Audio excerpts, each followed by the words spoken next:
Setiap hari, aktivitas yang kita lakukan berpotensi menghasilkan sampah. Sampah yang dihasilkan biasanya berupa sampah organik, yaitu segala sesuatu yang mudah terurai, misalnya daun-daun kering, tulang, duri, dan lain-lain.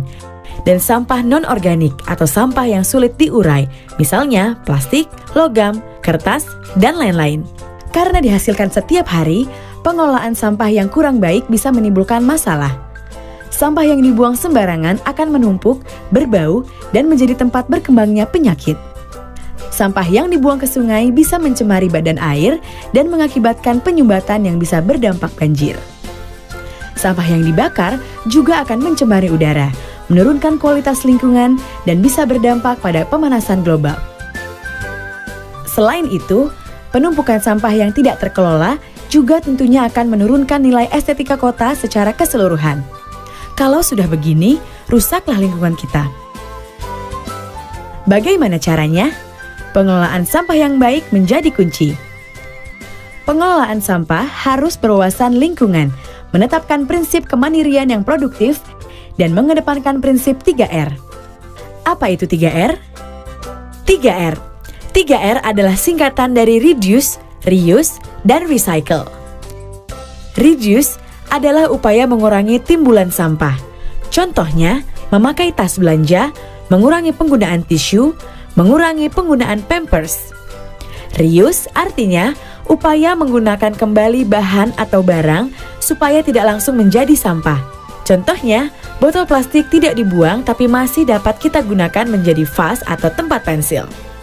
Recycle artinya menggunakan kembali bahan yang telah melalui proses pengolahan, misalnya plastik bekas diolah menjadi biji plastik yang kemudian bisa diproses menjadi benda-benda plastik seperti ember misalnya. Nah, program 3R ini bisa menjadi salah satu solusi untuk menata lingkungan dalam penanggulangan sampah, antara lain melalui pembangunan infrastruktur TPS atau tempat pengolahan sampah yang berprinsip 3R. Pembangunan TPS 3R dilaksanakan dengan metode berbasis masyarakat guna mengurangi timbunan sampah yang diangkut ke TPA atau tempat pemrosesan akhir dan memanfaatkan sampah sebagai sumber daya sehingga umur TPA menjadi lebih panjang. Penanganan sampah di TPS 3R ini meliputi pemilahan sampah, pengumpulan sesuai hasil pilahan, proses pengolahan dengan metode composting dan daur ulang, dan pengangkutan residu ke TPA.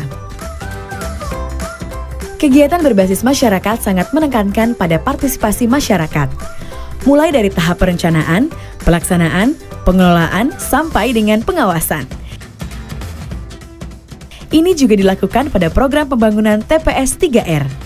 Program ini melalui beberapa tahapan, yang semuanya melibatkan peran aktif masyarakat, yaitu perencanaan. Tahapan ini dimulai dengan pemilihan lokasi melalui metode selotip atau seleksi lokasi partisipatif. Dilanjutkan dengan sosialisasi program, pembentukan kelompok swadaya masyarakat atau KSM, dan tim swakelola.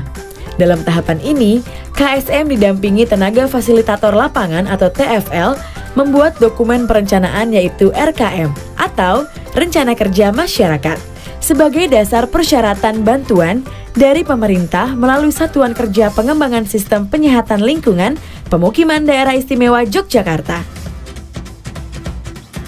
Pelaksanaan. Masyarakat didampingi TFL melaksanakan tahapan pembangunan TPS 3R. Dalam tahapan ini, KSM dari tim swakelola menjadi pengelola kegiatan baik dari segi keuangan maupun segi teknis. Pengelolaan pasca konstruksi. KSM mengelola TPS 3R dengan cara mengolah sampah yang ada dengan memanfaatkan iuran dari pelanggan untuk biaya operasional, serta mengembangkan TPS 3R. Misalnya, membuat suatu bisnis plan dengan menjual kompos maupun sampah hasil pilahan karena sampah juga masih memiliki nilai jual, sehingga dapat meningkatkan ekonomi masyarakat. Sampah bisa berubah menjadi berkah apabila kita bijak dalam mengelolanya. Penanganan sampah yang baik dan benar juga akan menciptakan lingkungan yang bersih sehingga membuat hidup kita menjadi nyaman dan sehat. Dan itu bisa kita wujudkan melalui partisipasi dan peran aktif kita semua.